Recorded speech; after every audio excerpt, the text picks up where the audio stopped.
Thank you very much, Mike. Good morning, ladies and gentlemen. Thank you, Mike and Paul, for the kind invitation. I must acknowledge that my invitation arose when one of the speakers unfortunately had to withdraw, and I fear I'm going to be a poor substitute for Dr. Greg Canning, but I hope, nevertheless, that my talk will be of some interest to you.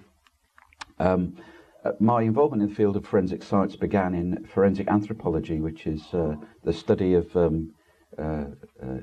human skeletal remains, typically. And I just want to show one case example. It's actually not a forensic case. It's a body under a patio, but it's a body that's been there for 1,000 years, and somebody had built the patio on top of an Anglo-Saxon graveyard. So this is a sort of the work that at one time I was involved in. And what we find in forensic anthropology is that we deal with both criminal and civil cases that arise from homicide, suicide, fatalities arising after drug or alcohol abuse, and death due to hypothermia or natural causes. And we want to move on beyond the science these days and look at forensic science's role in crime prevention and crime reduction, and more generally in public health and well-being, not just the detective stuff. And this has led me to take an interest in what factors may underlie some of these apparently quite diverse issues.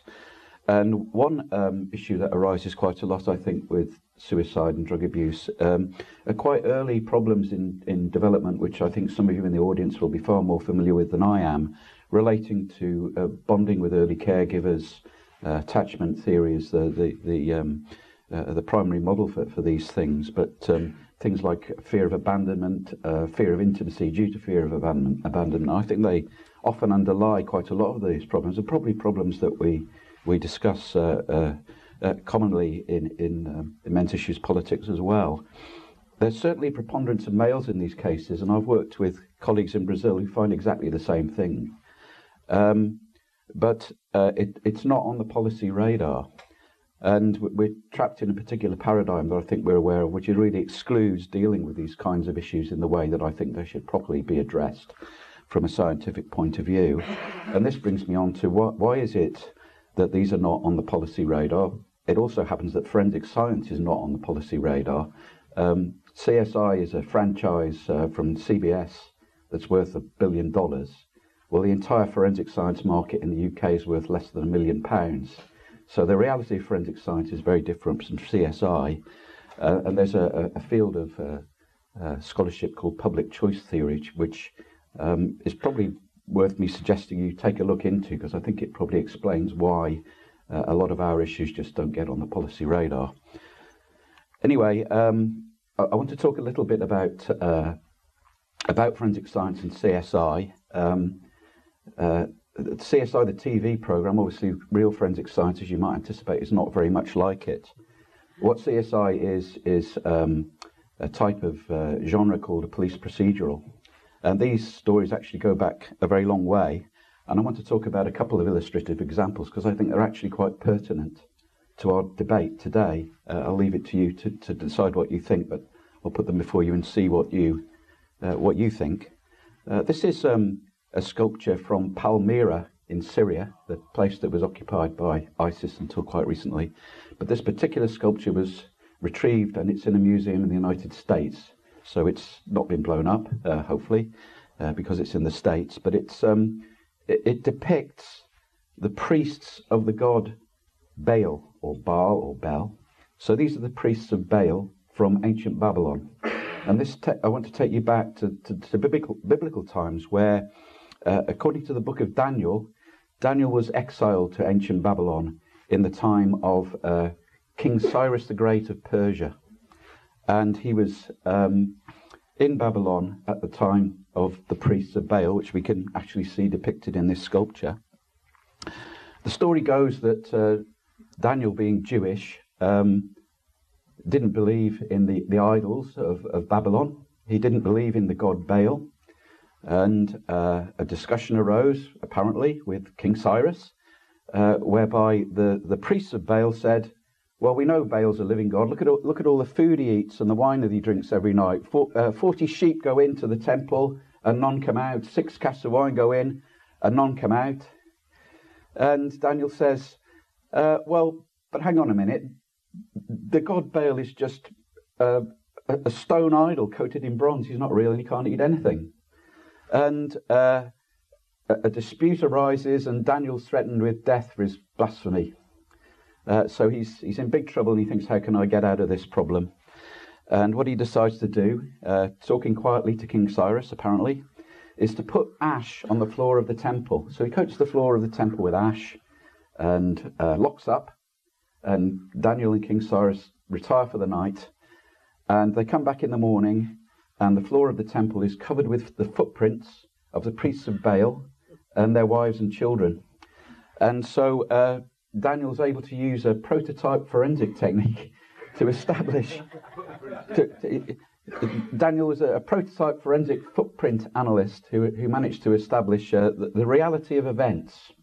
So he's up against very powerful vested interests, and he used physical evidence to show what the truth really was. And I'm afraid that as a consequence, this is the biblical times that we're talking about. Cyrus had the priests of Baal and their wives and children put to death. No messing about. Now, surprisingly, you might think, the people, the multitude, the mob, the rabble, were really quite upset that Daniel had come along and had the idols tipped over and the priests cast out. They felt that their future had been stolen. So this is why Daniel finished up in the lion's den, because he upset the multitude by getting rid of their gods and false prophets. And I'm not trying to claim there's an analogy there with Brexit.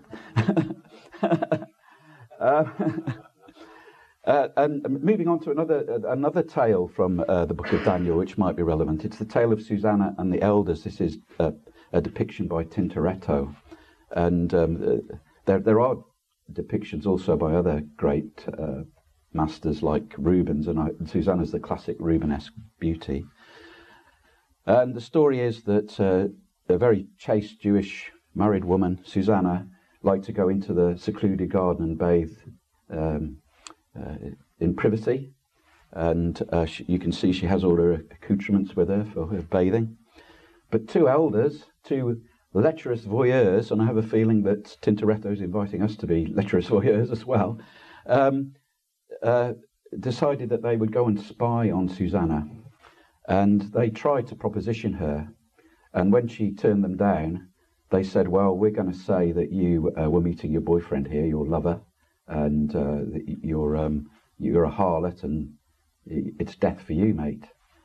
And so the consequences for Susanna are very serious, and there's a risk that she's going to be put to death. But Daniel comes along and says, well, hang on a minute, surely you need to investigate this story and find out if there's any supporting corroborative evidence. But the multitude believed the elders because they were the people in political authority.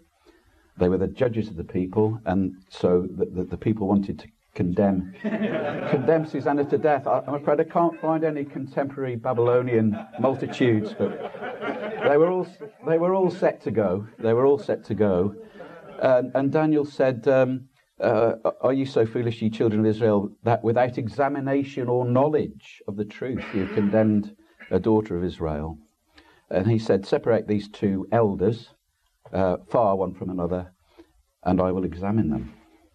And he asks them to give an account of the evening and the events and the location. And in the garden there were some trees. And one of the elders said, well, we were sitting under a mastic tree, which is a relative of the pistachio. And the other elder said that we were sitting under a holm oak, which is an oak tree. And they're really quite distinctive. So as well as being a prototype forensic footwear analyst, Daniel was a prototype forensic botanist. And he was able to check the story and identify the trees. The two accounts were conflicting and not reconcilable with the plants in the garden, and they were shown to be lying. So as a consequence of which they were put to death. The elders were put to death. So my second point that I want to make is, with the story of Baal, we have physical evidence being used to physically show what the events were. With the story of Susanna and the elders, were using evidence to distinguish between two particular accounts of events and to look at witness credibility and reliability. So these issues go back a long way in our history. They're not new things. I want to move to the development of more recent forensic science and a story from France regarding a serial killer called Vacher, who was called the killer of the little shepherds. There's a fabulous book by a US journalist, professor called Douglas Starr, about this case. But Vacher was a sort of vagrant who wandered around France, walking 20 or 30 miles a day, but every now and again he would attack and murder people working in the fields, typically shepherds, so he was called the killer of the little shepherds. And at that time in Lyon, in the late Victorian era, there was a professor of forensic medicine called Accusations, who was one of the first people to use systematic scene of crime recording, to use systematic autopsy or post-mortem examination, and to estimate time since death. And as a consequence of his work, he was actually able to link together different murders that had occurred in what ultimately became quite spread out locations in France, and he was able to show that they were almost certainly perpetrated by the same attacker because of the modus operandi and so on. And ultimately this led to the capture of Vacher. But of course, before they caught Vacher, a lot of other unfortunates got in the frame. So there were at least 3 people falsely accused of murdering these shepherds and shepherdesses. Charles Roux was falsely accused and imprisoned. Bernardine Bagnière, his house was mobbed and stoned by his neighbours. And unscrupulous local journalists, in another case, scapegoated Eugène Grenier and forced him to move to another village. So the mob is out there, and if they can't get the person that really did it, they're very often out to get somebody. These are some traumatised villagers. This is actually a contemporary photograph where they've found the human remains in one of these cases. But just as a reminder, I don't know if you remember the Joanna Yates murder case, those of you from the UK, a young woman murdered in Bristol, and the police decided that her landlord, I think, the press decided that her landlord may have done it, or at least they decided to imply that he did. So these sorts of issues, they haven't changed. And our protection against facing this sort of situation, being falsely accused and so on, they're these very simple principles that we use evidence. We use evidence to check what events occurred, to exclude certain events in the defence of a false accusation, and to check witness reliability to make sure that the accusations are credible and valid and reliable. Moving on to the late Victorian era in the UK, this is the case of Adolf Beck. We're interested in the man at the bottom, whose name turned out to be Wilhelm Meyer of Vienna. He was a Victorian fraudster and con man who would approach ladies in the street and say, "Oh, it's Lady Evison, isn't it?" And the woman, the victim, would be quite startled and said, "No. Oh, yes, I'm Lord Willoughby. I'm sure we met at Arscott last year." So he'd ingratiate himself with these well-to-do ladies and insinuate himself with them, and he would try to suggest to them that they were going to set up some kind of relationship together. I'm not entirely sure how the system worked, but anyway, this is what happened. And he would say, "Well, I see your jewellery is not really the quality that a woman of mine should be wearing. If you give me your old jewellery, I'll take the ring to my jeweller's and have a nice one made for you." And I don't have enough money. I'm afraid I don't have any loose change for my hansom cab. Have you got any change so that I can get home? And so he'd convince the women to hand over some money for him to get a hansom cab, a taxi, as it would be today. And he would say, "But don't worry, I'll write you out a check. I'll write you out my check to cover your costs, and you can buy a new wardrobe," and so on and so forth. And then off he would go with the jewellery and some change for the hansom cab. The check would bounce, and the case would become a police case. And this happened in a number of cases. The man at the top was an entirely innocent person who, in the view of these ladies, resembled the fraudster at the bottom. He was imprisoned once falsely on the basis of mistaken identification, and subsequently a new pattern of cases emerged some years later, and the PC that was involved in the original case said, "There's no doubt whatsoever, I know what's at stake, and I'm sure without doubt he is the man." So the policeman was quite convinced that they'd got the right guy, and they hadn't. And it was only when a case came to light where Beck was in prison on remand, and it couldn't possibly have been him, that they began to realise that there definitely had been a miscarriage of justice. Interestingly enough, Beck was Jewish and Meyer wasn't, so that they would have been able to distinguish between the two men quite early in the case if they'd looked into that type of issue because of circumcision. So as a consequence of this error, there was an investigation, and Beck was exonerated, and for this and a number of other reasons, the Court of Criminal Appeal was established in the United Kingdom, so that a criminal case wasn't automatic over just because there'd been an original trial and finding of the court. In the event of some new information coming to light or some other error, in principle at least, one could take the case to the Court of Appeal to have it potentially reopened. So I've talked about physical evidence in terms of the event. I've talked about evidence in relation to witness credibility and reliability, and I've talked about the particular case of problems with mistaken eyewitness evidence, particularly in relation to identification. It's very problematic, and judges are meant to warn courts now in relation to eyewitness identification. They're meant to warn jurors about the problems that may arise. How long ago was it you saw the individual concerned? What was the light like? What was the pose angle like? And so on and so forth. So we know that, unfortunately, a certain proportion of criminal cases do end in wrongful convictions. There's a fantastic amount of work being done in the US on this in recent years, particularly because of the introduction of forensic DNA profiling. This has allowed exhibits in cases where the conviction is disputed to be re-examined, leading to a lot of exonerations of wrongful convictions. Not just these days from DNA, I must say, but certainly that was an important stimulus. And this slide shows the 1,830 exonerations examined by an exoneration project. And you can see that child sexual abuse and sexual assault and homicide are amongst the leading proportion of cases within which miscarriages of justice have evidently occurred. And if you look at the coloured bars, you'll see that amongst them, mistaken eyewitness identification and perjury or false accusation commonly feature as underlying the cause of the false conviction in the first place. So we have a problem with in miscarriage of justice when we look into the reasons why. Mistaken identification is a problem. People telling lies is a problem. People making false accusations is a problem, evidently.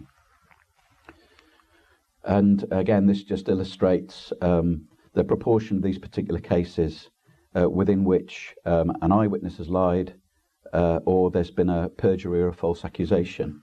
And as you can see, if you look down on the column on the right, you can see that they form quite a substantial number of these exoneration cases. This is from the US, and there's an issue with the, in inverted commas, race of the person that's been convicted and subsequently exonerated. There's quite a high proportion of people that come from the black community that find themselves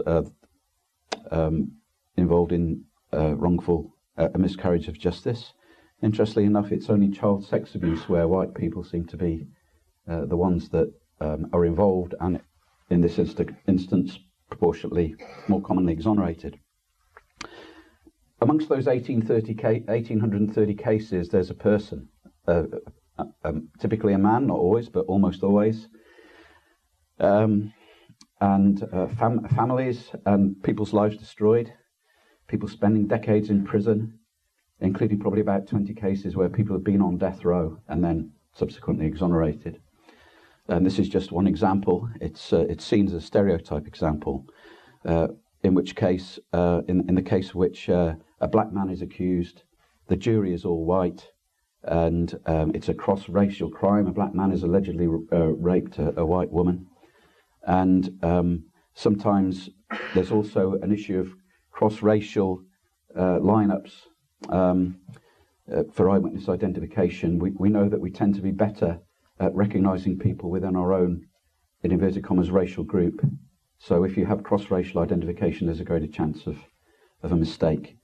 So just to reiterate that the issues that I'm trying to put before you, the importance of physical evidence, properly analysed in context, the importance of looking at complainant and witness credibility and reliability, the increased danger of wrongful convictions due to moral panic, especially in major crimes like homicide, rape and sexual assault, and increased danger of wrongful conviction due to the relative social position of the accused or accuser. So this is what I want to suggest to you as some of the issues that we ought to be interested in. These days, the world's moving on. Quite a lot of crimes these days leave a digital footprint, not a real footprint. There's a backlog in digital evidence examination at the moment in this country. There's also a change in investigative and prosecutorial procedure.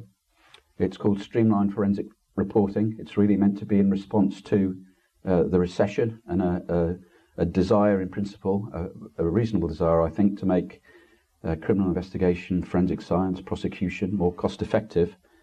But it does mean that evidence is not being examined to the extent that it once was. And I think there's a particular risk in certain circumstances that potentially exonerating evidence is being ignored. Potentially inculpatory evidence is also being ignored. This is evidence that might support the prosecution. And another problem that's arising is because the investigators, the police, are being encouraged to streamline their procedure. It's often not the case that exhibits are comprehensively examined unless the defence lawyer decides to speak to a forensic scientist to say, well, what should they have looked at in this case?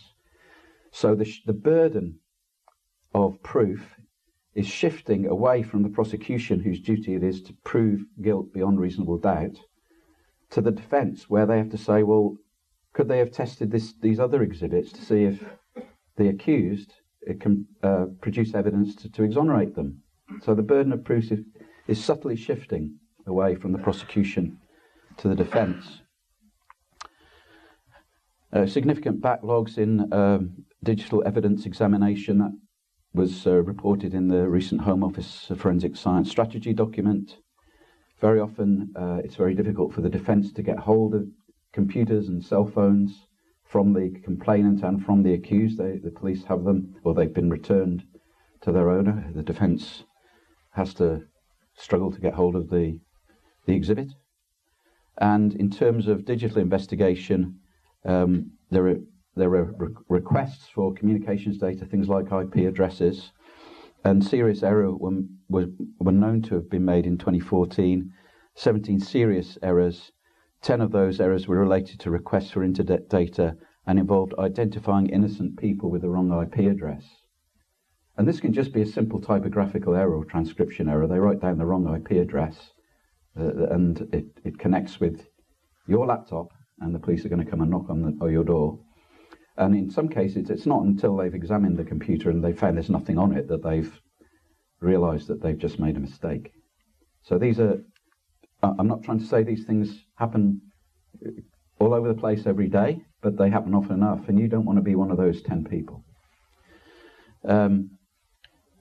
The other thing about streamlined forensic reporting is that the police will, in say, a sexual assault case, for example, they'll obtain a DNA profile from an intimate swab, say a vaginal swab, but in these cases very often the fact of intercourse isn't disputed, so it doesn't prove anything, because it may be a consent issue, not whether there was a sexual intercourse issue.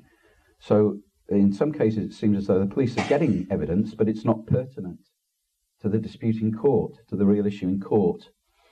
And the forensic science providers are noticing this, and they're making us aware that sometimes no attempt's been made to examine other forensic stains, body fluid stains, or damaged clothing, or other things that might allow the debate between two different accounts of events to be resolved. We're back with Susanna and the Elders, that there's two stories, and that because of streamlined forensic reporting, potentially exonerating evidence is not being collected, and it's being left to the defence to check that it is and to test it. And this is going back to the States, the Innocence Project. More than 25% of cases in a US National Institute of Justice study, suspects were excluded once DNA testing was conducted. So there's a huge number of cases where when they do a DNA test, it actually shows that one or more of the suspects that they're interested in can be excluded. So this has a great deal of exonerating power. DNA is very powerful in finding evidence to support convictions of people that have committed offences, but it's also extremely powerful in exonerating the innocent if it's done properly. We're aware of these issues, and we're also very sensitive to the issues of wrongful convictions in many jurisdictions, and I'm probably a little bit more familiar with the jurisdictions based on the English common law. This is a case from Canada. There's been a number of high-profile miscarriages of justice in Canada. And this is from a report by Peter Corey, who was involved, led an inquiry into the wrongful conviction of a man called Thomas Soffeno, which you Canadians may have heard of, a retired justice of the Supreme Court of Canada. And he reminds us that liberty is the bedrock of democracy, which means to say we don't go putting people in prison if they haven't done it, but hopefully we do if they have. And if we don't adhere to that rule, we're threatening our very own democratic principles. We must be sure that the deprivation of that fundamental liberty is appropriate and is demonstrated beyond a reasonable doubt on evidence that is fair and a process that is fair. And another earlier case from the US Supreme Court regarding due process. Due process commands that no man shall lose his liberty unless the government has borne the burden of convincing the fact finder, that's the court, the jury, of his guilt. To this end, the reasonable doubt standard is indispensable, for it impresses on the trier of fact the necessity of reaching a subjective state of certitude on the facts in issue. The prosecution has to prove its case beyond reasonable doubt using evidence and a fair process. I'm sorry, this is a little bit lengthy. This is from a report by a colleague of mine in the north of England, a forensic scientist called Dr. Duncan Woods. And this concerns a man who was arrested for punching his estranged partner in the face. His jumper, that's a sweater, was seized as an exhibit because it appeared to be blood-stained. So the police thought they'd got a simple domestic. He'd punched his wife on the face. He'd got a blood-stained sweater where presumably it was his wife's blood that was on it because he'd punched her. He said, I did punch her, but it was only because she was trying to stab me with a kitchen knife. And sometime later on, the man's solicitor, his lawyer, asked the forensic scientists to look at the reports, and they said, well, let's have a look at this jumper. And they found that it got cut marks in the back consistent with him being stabbed in the back. But the police had chosen not to examine the exhibit properly and somehow managed to avoid drawing attention to the fact that there did seem to be evidence that man had indeed been stabbed in the back, which of course opens up to the court the possibility of another account of events other than a simple domestic where the man's punched his wife and off he goes to prison. There's obviously a lot more to it than that. What Dr. Woods says is, how can it possibly be in the interest of victims to require them to give evidence in court when probative forensic examinations frequently result in earlier resolution? So he's saying in the case of a perfectly credible and reasonable accusation, if the evidence is tested, it may save the ordeal of somebody having to go in the witness box when the evidence is clearly there and a guilty plea might arise. He also says, the victim of a false sexual allegation is the victim of a crime. A simple role reversal from the circumstances if the allegation is true. How can it possibly be in the interest of justice to investigate only one account and resist as far as possible any forensic examinations that might provide contradictory evidence? The Director of Public Prosecution's declared desire to increase convictions for sexual offences should be based on balance and thorough investigation, not reliance on bias. Dr. Woods is, to the best of my knowledge, a man interested in forensic science. He's not a men's issues advocate. He's a justice advocate. And he's prepared to make such a declaration. How can it possibly be cost-effective to public funds to delay these examinations, resist them, or pass on the responsibility, or then try to circumvent their evidential impact? These all delay justice. I think they probably potentially do a good deal more than that as well. So why is this happening? Well, this brings me back to the thing that I haven't talked about, which is public choice politics. The policymakers don't think the votes are there, I suggest to you. This is Keir Starmer, former Director of Public Prosecutions, and he's been reported in The Guardian as saying, restoring confidence so victims report rape is key. That sort of public statement, I think, is seen as being attractive to potential voters. And a little bit further down the line, you see Sir Keir Starmer MP. He's moved from the DPP's office to Parliament. And this isn't just this is a thing that I think affects both political parties, because according to public choice theory, policymakers want to attract the interest of the median voter, and the median voter in this country, as it happens, among other things, is female. This is our present Home Secretary, Theresa May, potentially the next Prime Minister. It's not. And in her Home Office violence against women and girls strategy, we're offered programmes that will work with men and boys to tackle the harmful gender norms driving violence against women and girls. So this is simply the patriarchy paradigm of domestic violence, and I think I feel confident I can say from, it's not my field, but from what literature I've read, there's another case, and in my view a far more compelling case, for gender symmetry in domestic violence, for issues in intergenerational transmission of behaviour, for things like attachment issues in early caregiving that are actually far more credible as a model within which to try and solve these problems. But this is what we're getting from the Home Secretary. The Home Office are going to work with the Universities UK. That's a sort of an association of senior university directors, to establish a task force to explore what more can be done to support the higher education sector to prevent and respond to incidents of violence and sexual harassment against women on university campuses. Well, I left Toronto in 2010, and I wasn't really aware of this issue of rape culture in Canada, on university campuses in Canada in 2010. It may have been there. It's certainly become a high-profile issue in US campuses, and I anticipate, therefore, in Canadian campuses as well. But we don't have it in England. We don't have rape culture in university campuses in England yet. But we're going to get it, because it's in the strategy. Rape culture is on its way to a university near you, even if you don't realise you've got it.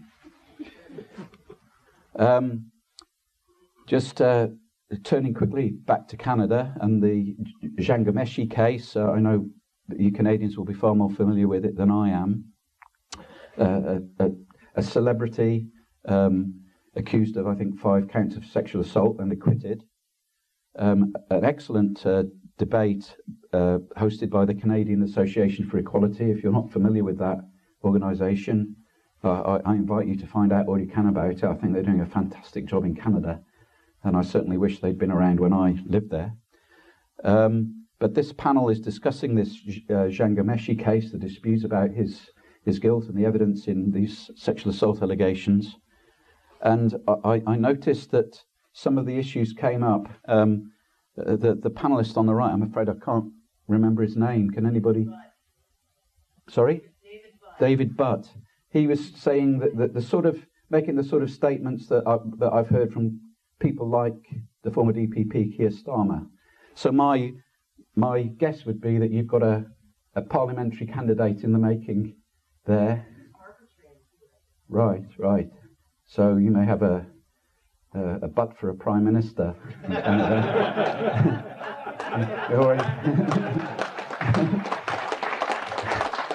Sorry about that. I couldn't resist that. You may think perhaps you've already got one. I wouldn't like to say. Justin. It's not Justin Bieber, is it? It's. Please forgive me for that. So in this case, the biblical rabble has turned into the Twitter mob, and there's a fundamental issue here with this debate, and I think it's a debate that's coming to the fore in wider society, whether we want democracy or what some people argue is social democracy. Do we want justice or do we want social justice? And I think that everything we know about history tells us we need justice. A lot of people have struggled to put in place these safeguards for all of us, and we let them be eroded away at our peril. Ghomeshi was found not guilty on 5 charges. One factor that seems to have helped him is that he'd managed to keep his emails from 13 years previously. So he'd got that evidence, amongst other things, regarding the credibility and reliability of his accusers and of his version of events, the same sort of issues that may have arisen in antiquity. And finally, I want to leave my last word to this lady, Jean Ghomeshi's lawyer, Marie Henine. And there's a wonderful clip of an interview with a very well-known Canadian TV interviewer called Peter Mansbridge, interviewing Marie Henine after the Ghomeshi case. And she said, #I believe, this is the I believe the accuser, #I believe is not a legal principle. Nor should it ever be, because you can't believe people based on who they are or the nature of the crime. And we knew that 2,200 years ago. We would never want that, and historically, when it has happened, it has never been to the benefit of the most disadvantaged or the most marginalised. And I tried to think of some examples of guilt by accusation. I'm afraid the examples are very, very unattractive. There's a big conflict in Islam between Shia and Sunni Muslims, and it's probably in only some of those Islamic countries where the group that holds power can basically point the finger at you, and if you're from the other group, you're toast whatever you've done. You might actually be the victim, but you're the one that's going to be convicted. The other dreadful example, and I mention it with reluctance because it's probably mentioned too much, but I think it's absolutely true, and that is in Nazi Germany. A German could accuse a Jew could not accuse a German. It may well be that the Jew was the victim of a crime, but he or she finishes up being prosecuted and punished, even though they're not only innocent, they're a victim. The examples of guilt by accusation are profoundly unattractive. And we don't presumptively believe police officers. We don't presumptively believe politicians or priests or whatever it is. But it sure does get you a lot of votes, doesn't it? So I think Marie's right on the ball there. I gather from my Canadian friends that Marie describes herself as a feminist, but I think she may have been having a day off when she said that. So that's the end of my talk, ladies and gentlemen. I hope it's been of interest to you. Thank you.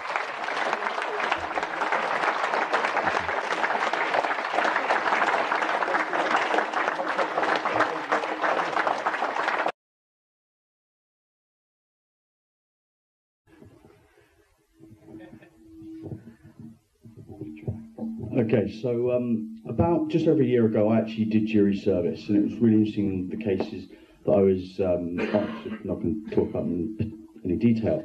But one of the things that really interested me was the fact that as a juror, I couldn't ask questions that weren't in the evidence presented. So there was things I wanted to know about things like timing and stuff that would have been really pertinent that neither the prosecution nor defence had brought up. Is it something you think that perhaps maybe juries should be permitted to cross-examine as well, to make sure that we can get as much detail as possible? Sure. Well, I'm kind of reluctant to pretend that I can give you a properly informed answer, because it's really a question for a good lawyer. But certainly in terms of juries in this country, in contrast to the United States, the jury's deliberations are confidential and they're in private. So that's one reason why I can understand your reluctance to talk about the cases. The other thing is that, in principle, very often I understand it's the judge decides what can go in the case. The judge decides what's relevant. Prior to that, the Crown Prosecution Service will have decided what evidence it wants to put before the court on the basis of what's been provided by the police, and the defence will have their say. And very often there'll be a debate that the jury won't be privy to regarding what can or cannot be included in the trial. So there are quite strict rules, procedural rules regarding what, to the best of my knowledge, what appears in court. What seems to be happening, perhaps as a consequence of TV programmes like CSI, is that jurors are asking more and more questions. They want to know why this and that wasn't tested. And it's a bit of a problem for the lawyers now, because, you know, the jury's asking for this and the court hasn't, it's not being presented in the court, so that is an issue. Well, I think that this is probably just a personal point of view, that I think it's perfectly reasonable that the jury should want issues to be resolved. I can see that the lawyers and investigators might feel that sometimes the jury's questions are not necessarily very wise or well informed, but that's a separate matter. You know, that the 12 good men and women and true are really a very important aspect of the justice system, and the more they feel that they're properly informed to arrive at their verdict, the better, as far as I'm concerned. So the reason why I raised was the fact that one was actually domestic violence case, right. The other was related to filming in public and things like that. Right. Fair enough. Yeah. Could you tell a little bit about the work of the place where you work? The cases that I showed came from some years ago when I worked at Sheffield Medico Legal Centre, which had a catchment of a large part of northern England, so that the cases involving skeletal remains I'd very often be asked to analyse. Frankly, there weren't that many. I'm pleased to tell you that the murder rate in this country is very, very low, and there weren't that many of these cases, but they were often very interesting, and some of they're all important, of course, but some of them involved quite serious crimes, homicide. You know, one interesting case, my graduate students did a forensic facial reconstruction from the skull that went on Crime Watch on national television, and as a consequence of which the victim was identified, and as it turns out his son and grandson were ultimately convicted of his murder. But I mean, I want to try and reinforce the point that I made early on, that the forensic stuff's interesting and all well and good, but what we really want is a safer, happier, healthier society. So the question is how we take these kind of unfortunate incidents that occur and turn that around somehow so that we can reduce their likelihood. Thanks, Martin. Okay. Ladies and gentlemen, Martin Evison. Thank you very much. Thank you.